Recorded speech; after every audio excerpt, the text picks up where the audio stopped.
Hello friends, welcome back to my channel movie explanation. तो आज हम एक्सप्लेन करने वाले हैं मिशन मजनू मूवी को। मूवी के स्टार्टिंग में हमें वर्ल्ड वॉर 2 के बारे में बताया जाता है कि कैसे वर्ल्ड वॉर 2 में न्यूक्लियर वेपन का इस्तेमाल हुआ था और इसे देखकर हर कंट्रीज में न्यूक्लियर वेपन बनाने की कंपटीशन लग गई थी। और इसी समय इंडिया ने अपनी न्यूक्लियर टेस्ट किया जो कि पूरी तरह से सक्सेसफुल था। और ये देखने के बाद पाकिस्तान को बिल्कुल भी अच्छा नहीं लगा, क्योंकि 1971 से पाकिस्तान इंडिया से 3 बार हार चुका है। तब पाकिस्तान के पीएम डिसाइड करते हैं कि वो न्यूक्लियर टेस्ट करेंगे। इसी के बाद हम इंडिया के रॉ एजेंट तारिक को देखते हैं, जिसका असली नाम अमनदीप सिंह है और यहाँ पर वो अंडर कवर है। यहाँ वो अपने एक दोस्त से बात करके एक ऐसे टेलर के पास काम करता स्टार्ट करता है जो कि पाकिस्तानी आर्मी के लिए यूनिफॉर्म सिलता है। ऐसा करने से वो आर्मी के बारे में जान सकता है। काम करते वक्त नसरीन दिखती है और उसे उससे प्यार हो जाता है और वो नसरीन से शादी भी कर लेता है। इसके नेक्स्ट सीन में हम इंदिरा गांधी को देखते हैं, जिनसे मिलने रॉ के सीनियर ऑफिसर काव आते हैं और वो बताते हैं कि पाकिस्तान न्यूक्लियर टेस्ट करने वाला है सबसे छुपाकर, और इसके लिए वो जो चीजें इस्तेमाल कर रहे हैं वो सब इलीगल है। और अगर पाकिस्तान ने ये टेस्ट सक्सेसफुली कर लिया तो वो इंडिया के लिए बड़ा थ्रेट बन सकता है। और इसीलिए इंदिरा गांधी कहती है कि पाकिस्तान में उनके जो भी एजेंट है उसे ये पता लगाने के लिए कहे कि वो ये टेस्ट कहाँ कर रहे हैं, और ये काम तारिक को मिलता है। इसके बाद हम पाकिस्तान के पीएम को देखते हैं, जो कि ये टेस्ट जल्दी से जल्दी करवाने के लिए कहते हैं। और इसके लिए वो पाकिस्तान के बड़े साइंटिस्ट AQ खान को बुलाते हैं। AQ खान एक खतरनाक साइंटिस्ट है जो अपने टेस्ट के सक्सेस के लिए कुछ भी कर सकते हैं। और इस टेस्ट के फंडिंग कर रहे हैं लीबिया के कर्नल, जो कि $500 मिलियन दे रहे थे, और बदले में पाकिस्तान उन्हें न्यूक्लियर वेपन बना के देगा। पाकिस्तान सामने से इंडिया के ऊपर इल्जाम लगाता है कि इंडिया न्यूक्लियर वेपन बना रहा है और पाकिस्तान को डरा रहा है। इंडिया दूसरे कंट्रीज के प्रेशर में आके टेस्ट रोक देता है और इस तरफ तारिक अपना काम कर रहा होता है। वो अपने सीनियर से बात करता है। उसका सीनियर उसे बिल्कुल भी पसंद नहीं करता, क्योंकि उसके पिता एक गद्दार थे। उन्होंने पाकिस्तान को इंडिया की जरूरी इंफॉर्मेशन सेल कर दी थी। उसी वजह से अमन उस गद्दारी का दाग धो रहा है और इसीलिए उसके सीनियर उसे पसंद नहीं करते और ट्रस्ट भी नहीं करते। उसका सीनियर उसे एक ढाबे पर जाने के लिए कहता है। वहां जाके उसे कोड वर्ड बोलना है और उसे कुछ चीजें मिलेंगी जो कि मिशन में उसके काम आएंगी। तारिक ढाबे पर जाता है और कोड वर्ड कहता है। उसे वहां असलम मिलता है। वो उसे कुछ पैसे और गन देता है। असलम कहता है कि उसके सीनियर ने उसे उस पर नजर रखने के लिए कहा है। अगर उसने कुछ भी गड़बड़ की तो उसे शूट करने का ऑर्डर मिला है। इसके बाद तारिक अपनी टेलर शॉप में काम करने चले जाता है। शॉप के ओनर को आर्मी ऑफिसर्स की यूनिफॉर्म सिलने की ऑर्डर मिला था, जो तारिक लेके जाता है और रास्ते में यूनिफॉर्म के 2 बटन निकाल देता है। इसके बाद जब बड़े ऑफिसर्स की यूनिफॉर्म के बटन नहीं होता है तो तारिक आर्मी ऑफिसर्स के घर जाता है बटन लगाने, और बातों ही बातों में उस ऑफिसर से पाकिस्तान न्यूक्लियर टेस्ट करने वाला है ये बात निकाल लेता है। और टेस्ट कहीं आसपास ही हो रहा है और ईद से पहले ही होगा ये बात भी जान पाता है। तारिक जब ये बात अपनी सीनियर को बताता है तब उसका सीनियर कहता है कि उन्हें और डिटेल्स चाहिए एक्चुअल लोकेशंस की। इसके बाद तारिक लाइब्रेरी में जाता है और न्यूज़पेपर इकट्ठा करके देखने लगता है कि इस बीच कौन से साइंटिस्ट पाकिस्तान आया था, और वो कुछ किताबें पढ़ता है न्यूक्लियर टेस्ट से रिलेटेड। उसे न्यूज़पेपर से पता चलता है कि AQ खान कुछ दिन पहले पाकिस्तान आया है।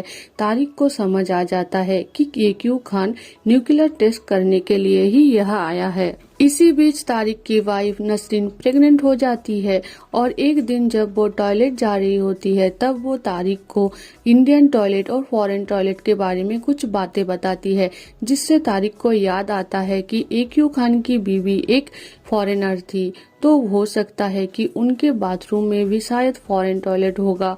इसीलिए वो कुछ दुकानों में पूछताछ करता है फॉरेन टॉयलेट के बारे में और उसे एक दुकान से पता चलता है कि कुछ समय पहले कोई आया था फॉरेन टॉयलेट लगवाने के लिए। तारिक उससे एड्रेस ले लेता है और वहाँ प्लम्बर बन के चला जाता है। वहाँ वो घर तो बंद था, पर उनके नेबर्स थे जिनसे पता चलता है कि AQ खान यहाँ आता तो था कुछ आर्मी के साथ और उसके 2 बच्चे भी थे जो उनके पोते के साथ पढ़ते थे। तारिक उनके पोते से बात करके जान पाता है कि वो उसी स्कूल में पढ़ते थे जिसमें वो बच्चा पढ़ता था। तारिक उस स्कूल में पियोन को कुछ पैसे देकर वहाँ के फाइल्स चेक करता है और वहाँ उसे AQ खान की तस्वीर दिखती है। तारिक कंफर्म होता है कि AQ खान ही है जो न्यूक्लियर टेस्ट के लिए आया है। तारिक ये बात अपने सीनियर को बताता है। इसी बीच इंडिया में इलेक्शन होता है और बीजेपी जीत जाती है और मोरारजी देसाई PM बन जाते हैं। जब रॉ ऑफिसर काव आके उनको बताते हैं कि पाकिस्तान में ये सब चल रहा है और वो न्यूक्लियर टेस्टिंग करने वाले हैं, पर PM को उस पर भरोसा नहीं होता और वो पाकिस्तान में चल रहे मिशन को बंद कर देते हैं और तो और फंडिंग भी बंद कर देते हैं। काव रेजिग्नेशन दे देता है और पाकिस्तान में चल रहे मिशन को चलने देते हैं बिना किसी को कुछ बताए। इस तरफ तारिक जब अपने सीनियर से बात कर रहा होता है तब नसरीन के अब्बू उसके बातें सुन लेते हैं। उन्हें ये तो समझ नहीं आता कि वो बात क्या कर रहा था। उन्हें लग रहा था कि तारिक किसी दूसरी लड़की से बात कर रहा होगा और नसरीन को धोखा दे रहा है। नसरीन के अब्बू तारिक को बहुत सुनाते हैं और ये सब असलम दूर से देख रहा होता है। उसे दूर से लग रहा था कि शायद नसरीन के अब्बू को तारिक की सच्चाई पता चल गई है और इसीलिए वो पहले तारिक को शूट करने के लिए सोचता है, पर बाद में वो नसरीन के अब्बू को शूट कर देता है। इससे तारिक बहुत गुस्सा होता है क्योंकि नसरीन के अब्बू को इस बारे में कुछ नहीं पता था, फिर भी असलम ने उसे मार डाला। तारिक असलम को मारने ले जाता है। तभी रमन सिंह आते हैं जो कि रॉ के सीनियर एजेंट है और पाकिस्तान में अब तक मौलवी बन के रह रहे थे। वो आके तारिक को कहते हैं कि अब उन तीनों को एक साथ मिलकर ये मिशन पूरा करना होगा। इसके बाद पाकिस्तान में मिलिट्री लॉ स्टार्ट हो जाती है। पाकिस्तान के जनरल आके पाकिस्तान के PM को अरेस्ट कर लेते हैं करप्शन केस के। पाकिस्तान के जनरल इंडिया के PM को कॉल करके न्यूक्लियर टेस्टिंग नहीं कर रहे हैं ये बात बताती है, पर रियलिटी में वो पीछे से न्यूक्लियर टेस्टिंग कर रहे थे। पाकिस्तान में न्यूक्लियर टेस्टिंग होने वाला है ये बात इजराइल को पता थी और कोयटा में होने वाली है, इसीलिए वो कोयटा में अटैक करने वाले होते हैं। इस तरफ तारिक एक दिन अपने टेलर शॉप के ओनर से बात कर रहा होता है तो उसे पता चलता है कि उनके पास 400 जैकेट का ऑर्डर आया था, पर बाद में वो ऑर्डर किसी और को दे दिया गया है। तारिक उस ओनर से बात करता है जिससे वो ऑर्डर दे दिया गया था। उससे उसे पता चलता है कि सारे के सारे जैकेट अलग तरह से बनाई गई है और उसे लेने आर्मी की ट्रक आने वाली है। तारिक समझ जाता है कि ये जैकेट वही जाने वाला है जहां न्यूक्लियर टेस्टिंग होने वाली है। इसके बाद तारिक, रमन सिंह और असलम पाकिस्तानी पुलिस के भेष में जाते हैं और उस ट्रक को रोककर वो कहाँ जा रहे थे वो पता करते हैं। वो ट्रक कहूटा नाम की एक जगह जा रहा था। तारिक और असलम वहाँ जाते हैं और उनको पता चलता है कि 2 साल पहले यहाँ पर कुछ नहीं था, पर इन 2 सालों में यहाँ बहुत सारे दुकानें बन गई है और पहाड़ के उस तरफ एक आर्मी कैंप भी है। पहाड़ के उस तरफ तारिक और असलम जाते हैं और वहाँ तारिक पहाड़ पे चढ़कर देखता है कि वहाँ न्यूक्लियर टेस्टिंग की बेस है। वो फोटोज लेने ही जा रहा था कि वो पकड़ा जाता है, पर वो बच भी जाता है ये कहकर कि वो अपना बकरी ढूंढने आया था। इसके बाद तारिक अपने सीनियर को फोन करके केहूटा में टेस्टिंग होने वाली बात बताता है। अब उसका सीनियर बहुत गुस्सा होता है और कहता है कि 2 दिन बाद इजराइल केहूटा में अटैक करेगा अगर उनके पास सॉलिड प्रूफ ना हुआ तो। इसके बाद तारिक कहता है कि केहूटा में एक ही बार्बर शॉप है तो वो आर्मी वाले वहीं पर ही आते होंगे और जो भी न्यूक्लियर टेस्टिंग के आसपास होते हैं उनके बालों में बहुत ज्यादा रेडिएशन होता है।